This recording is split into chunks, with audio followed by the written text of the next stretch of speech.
OPS versus EPS நடந்துச்சு. OPS அவர்கள் பிரிஞ்சு போனதுக்கு காரணமும் இபிஎஸ் அவர்கள் தான்.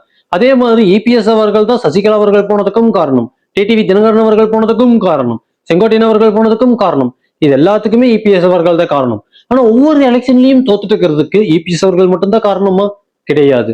ஏன்னா இபிஎஸ் அவர்கள் பாத்தீங்கன்னா என்னதான் காரணமா இருந்தாலும் கோயம்புத்தூர் தான் கோட்டை அப்படின்னு சொல்ற எஸ்பி வேலுமணி அவர்கள் கோயம்புத்தூர்ல என்ன பண்ணனாங்க? விஜயபாஸ்கர் அவர்கள்லாம் அந்த இடத்துல தான் கோட்டை அப்படின்னு சொல்ற அவர்கள் என்ன பண்ணனாங்க? அதே மாதிரி செங்கோட்டையன் அவர்கள் போன டைம் அதிமுகவில் இருக்கும்பொழுது அவரோட கோட்டைன்னு சொன்ன குங்குமண்டலத்தில் அவர்கள் என்ன பண்ணனாங்க? தொடர்ந்து அவங்கவுங்க ஏரியாக்கள்ல தொகுதிகள் குறைஞ்சிட்டு தான் வந்துட்டு இருந்துச்சு. அப்படி இருக்கும் பொழுது இபிஎஸ் அவர்களை மட்டுமே தவறு சொல்வதும் தவறு. அதே மாதிரி ஓபிஎஸ் விசஸ் இபிஎஸ்ல ஓபிஎஸ் அவர்களை அதிமுகவில் வச்சிருந்திருக்கணும். அதே மாதிரி இபிஎஸ் விசஸ் செங்கோட்டையன் அவர்கள் அப்படின்னு வரும்பொழுது செங்கோட்டையன் அவர்களை அதிமுகவில் வச்சிருந்திருக்கணும், சசிகலா அவர்களை அதிமுகவில் வச்சிருந்திருக்கணும். நான் எப்பவும் சொல்ற மாதிரி இபிஎஸ் ஓபிஎஸ் செங்கோட்டையன் அவர்கள் டிடிவி தினகரன் அவர்கள் இவர்கள் எல்லாம் சேர்ந்து இருக்கிறது தான் அதிமுக. சசிகலா அவர்களும் தான். யாருமே சேராம தனித்து இருக்கிற கட்சிக்கு பேர் அதிமுக அப்படின்னு வெறும் பேர் மட்டும்தான் இருக்கும். இரட்டை இலை அப்படிங்கிற வெறும் சின்னம் மட்டும் தான் இருக்கும். ஆனா அந்த இரட்டை இலை சின்னம் அப்படிங்கிறதே காத்துலதான் பறந்துட்டு இருக்குமே தவிர அதுக்கு ஒரு அடையாளம் இல்லாம போயிடும். அம்மா அவர்களும் எம்ஜிஆர் அவர்களும் கட்டி காப்பாத்தி வளர்த்தி கொண்டு ஒரு கோட்டையை உங்ககிட்ட கொடுத்தா நீங்க ஒரே நொடியில ஏன் தலைமை போயிருமோ அப்படின்னு ஒவ்வொருத்தரும் பயப்பட்டு போராடி சண்டை கட்டி எல்லாம் பண்ணி இப்ப எங்க நின்றுட்டு இருக்குது? எதிர்கட்சியா கூட இல்ல அதிமுக. இப்ப அப்படி போயிட்டு இருக்கு. சட்டசபையில இதுல வேற சிரிச்சுட்டே மாத்தி அவர்களுக்குள்ளேயே நக்கல் பண்ணிக்கிறாங்க. ஓபிஎஸ் அவர்கள் இடம் மாறிட்டாங்க, அதனாலதான் அங்க வக்காலத்து வாங்குறாங்க அப்படிங்கிற மாதிரி. அதே மாதிரி செங்கோட்டையன் அவர்கள் எனக்கு முன்னாடியே போயிட்டாங்க அப்படிங்கிற மாதிரி. இப்படி எல்லாம் பேசும்பொழுது அவர்கள் பண்ணுறது அவர்களுக்கு உறுத்தல. இருந்தாலும் கூட ஓபிஎஸ் அவர்களை புறக்கணிச்சிட்டாங்க, செங்கோட்டையன் அவர்களையும் புறக்கணிச்சிட்டாங்க. அவர்கள் ஒவ்வொருத்தரும் பிரிஞ்சு போகிறதுக்கு காரணமாவே இருந்தது பாத்தீங்கன்னா இபிஎஸ் அவர்கள். அந்த டைம்ல தான் அதிமுக தலைமை அப்பொழுது இருந்தவர்கள் இவர்கள் எல்லாரையுமே கூடி ஒரே கட்சியே இருக்க வச்சிருக்கணும். அமமுக டிடிவி தினகரன் அவர்கள் என்னதான் அதிமுகவுக்கு சப்போர்ட் பண்ணிட்டு இருந்தாலும் நான் என்டிஏ கூட்டணி வழியா தான் வரனே தவிர இபிஎஸ் அவர்களுக்கு சப்போர்ட் பண்ணல அப்படின்னு சொல்லிட்டாங்க. இப்படி இருக்கும் பொழுது டிடிவி தினகரன் அவர்களும் இபிஎஸ் அவர்களுக்கு சப்போர்ட் இல்லை.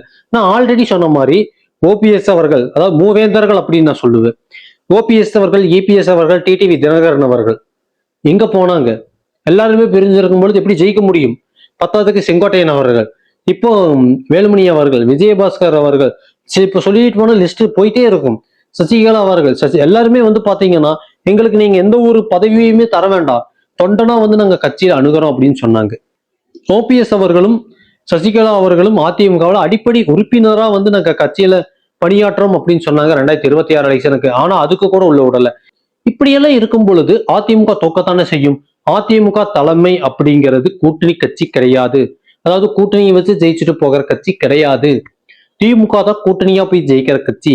இது பல வீடியோக்கள்ல நான் சொல்லிட்டேன். அப்படி இருக்கும் பொழுது இப்ப திரும்பவும் பாத்தீங்கன்னா வெளியே போயிட்டே இருக்கிறாங்க. அதிமுக தாவேக்காவை நோக்கி போயிட்டே இருக்கிறாங்க. இப்படி போயிட்டே இருக்கிறத நிறுத்துறதுக்கு இபிஎஸ் அவர்கள் என்ன பண்ண போறாங்க? இதற்கு முன்னாடி இருக்கிற சசிகலா அவர்களையும் டிடிவி தினகரன் அவர்களையும் ஓபிஎஸ் அவர்களையும் இவர்கள் எல்லாத்தையும் திரும்ப அதிமுகவில் ஒருங்கிணைக்க வேண்டும். இந்த ஒருங்கிணைப்பு அப்படிங்கிறது நடக்க வேண்டும் அப்படின்னு எஸ்பி வேலுமணி அவர்கள் சொல்றாங்க. அந்த ஒருங்கிணைப்பு ஒருவேளை நடக்கலாம் அப்படிங்கிற பட்சத்துல இன்னும் எத்தனை பேர் விலக போகிறார்கள் இல்லையா? இது இல்லாம இத்தனை பேர் விலகி போய் அந்த டிவிகே கட்சியில சேர்ந்தாலும் கூட விஜய் அவர்களை சந்திச்சு நேரடியா ஜாயின் பண்ணது நம்ம சிங்கி ராமச்சந்திரன் அவர்கள் மட்டும்தான் அப்படின்னு ஒரு ரெக்கார்டு வேற இப்படி போட்டுட்டு இருக்கிறாங்க. இப்படி இருக்கும்பொழுது இரட்டை இலை சின்னம் இருந்தா ஜெயிச்சிருவோம், இபிஎஸ் அவர்கள் இருந்தா ஜெயிச்சிருவோம். இல்ல, அதிமுக தலைமை இதெல்லாமே அதிமுக தொண்டர்கள். அதிமுக தொண்டர்களோட விருப்பம் என்ன? அதிமுக தொண்டர்களோட விருப்பம் எல்லாரும் சேர்ந்து இருக்கிறது. அப்ப சேர்ந்து இருக்கிறதுக்கான முயற்சி என்ன? அந்த முயற்சியில் ஈடுபட வேண்டிய தருணம் இதுதான். இன்னும் 5 வருஷமோ 3 வருஷமோ இடைத்தேர்தல் இப்ப உடனே இருக்கு. அந்த இடைத்தேர்தல கூட ஜெயிக்கணும் அப்படிங்கிற பட்சத்துல நீங்க சேர்ந்துதான் செயலாற்ற வேண்டும். இந்த சேர்ந்து செயலாற்றணும் அப்படின்னு வரும் பொழுது நீங்க அதுக்கு ரெடியா இருக்கிறீர்களா?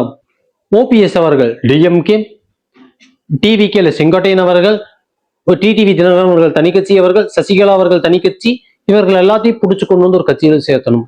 அப்படி சேர்ந்து இவர்கள் எல்லாருமே வரும்பொழுது அவர்களோட ஆதரவாளர்களும் வந்துருவாங்க. அப்போ அதிமுக கட்சி ஸ்ட்ராங்கா இருக்கும். அப்போ ஒருவேளை எதிர்கட்சியா கூட இருக்கலாம் இல்ல, ஏன்னா எதிர்கட்சி அப்படிங்கிறது மோசம் இல்லை, ஆளுங்கட்சி அது அடுத்த எலெக்ஷன்லயே கூட வந்துடலாம். இப்படி அவர்களோட வியூகம் அப்படிங்கிறது மாற்றணும் அதிமுக.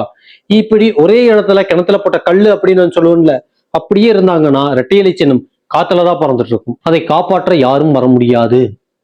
வெறும் இரட்டை இலை சின்னத்தையும் பிஜேபியும் வச்சுட்டு ஜெயிக்க முடியாது. பிஜேபி எப்ப வேணாலும் அதிமுக கூட்டணியை விட்டு வெளியே போயிடலாம். பிஜேபி வெளியே போனா நம்ம டிடிவி தினகரன் அவர்கள் கட்சி கூட வெளியே போகும், தமாக கூட வெளியே போகும். இப்படி வெளியே போயிட்டா அதிமுக அனாதியாக நின்றுருக்கும். அப்பதான் தெரியும் அதிமுக அப்படிங்கிறது கட்சி ஒரு தனி கட்சியா போய் ஜெயிக்கிறது கூட்டணியை நம்பி இல்லை அப்படிங்கிறது. வியூகம் மாற்ற வேண்டிய தருணம் இது. உங்களோட கருத்துக்கள் என்ன? மனோஜ் காளிமுத்தோ கடைசி தீக்குச்சி.